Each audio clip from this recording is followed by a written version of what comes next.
பிரியமுள்ள சகோதர சகோதரிகளே, பலன் தரும் தேவன் எபிசோட் 1731 கர்த்தரை துதிக்கிறேன், மகிமைப்படுத்துகின்றேன். இந்த நாளிலும் ஏசாயா தீர்க்கதரிசனுடைய புஸ்தகம் 48 அதிகாரம் 10 இதோ உன்னை புடமிட்டேன், ஆனாலும் வெள்ளியைப் போலல்ல, உபத்திரவத்தின் குகையிலே உன்னை தெரிந்து கொண்டேன். சில வேளைகளில் மனிதர்களுடைய வாழ்க்கையில் உபத்திரவங்கள் அதிகமாக இருக்கும். குடும்பத்தினரால் இருக்கும், வெளி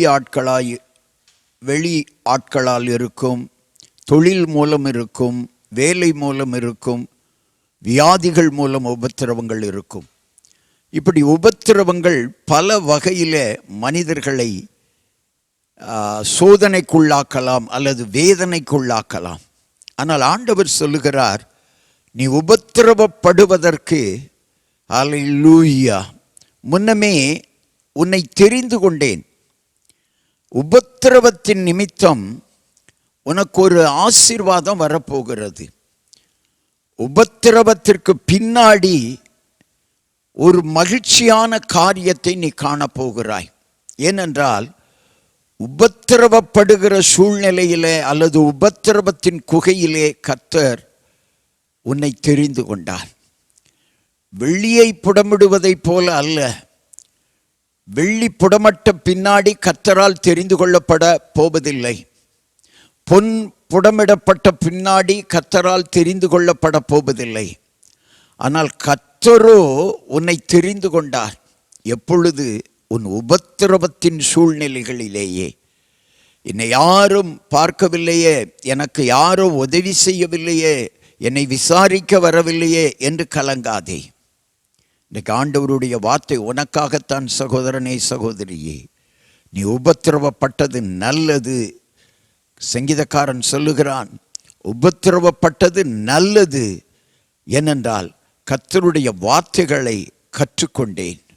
கர்த்தரையே நான் பார்க்கக்கூடிய சூழ்நிலை என் உபத்திரவத்திற்கு பின்னாடி எனக்கு கிடைத்தது என்று சங்கீதக்காரன் சொல்லுகிறான். எனவே உபத்திரவத்தை கண்டு கலங்கிவிட வேண்டாம்.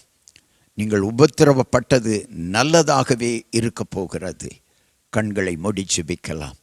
எங்களை நேசிக்கிற நல்ல தகப்பனே, மனிதர்கள் படுகிற உபத்திரவத்தில் அவர்களை காண்கிற தெய்வனே, உபத்திரவத்திலே தெரிந்து கொள்ளுகிற தெய்வனே, இன்றைக்கு யார் யார் வியாதியினாலே, வேலையினாலே, தொழிலின் நஷ்டங்களினாலே, வேலை நஷ்டங்களினாலே, பிரச்சனைகளினாலே, குடும்ப சூழ்நிலைகளினாலே உபத்திரவப்பட்டு கொண்டிருக்கிறார்களோ அவர்கள் எல்லாரையும் நீர் தெரிந்து கொண்டு அவர்கள் உபத்திரவத்தை மாற்றும் ஐயா. உலகத்திலே உங்களுக்கு உபத்திரவம் உண்டு, திடன் கொள்ளுங்கள் என்று சொன்னீரே. அல்லேலூயா. இந்த உபத்திரவங்களை எல்லாம் ஜெயித்தவரே, உலகத்தை ஜெயித்தவரே, உபத்திரவப்படுகிற ஒவ்வொருவருக்கும் ஆண்டவரே நீர் உதவி செய்வீராக, உதவி செய்வீராக, தெரிந்து கொள்வீராக. உபத்திரவங்கள் மாறப்போகிறது மகனே, உபத்திரவங்கள் மாறப்போகிறது மகளே. உபத்திரவங்களை மாற்றுகிற கர்த்தர் அல்லேலூயா உன்னை பார்த்து கொண்டிருக்கிறார். உன் உபத்திரவம் நீங்கும், உன் வேதனை நீங்கும், நீ மகிழுவாய், களி கூறுவாய். இயேசு கிறிஸ்துவின் நாமத்தில் ஜெபிக்கிறேன் பிதாவே, ஆமென்.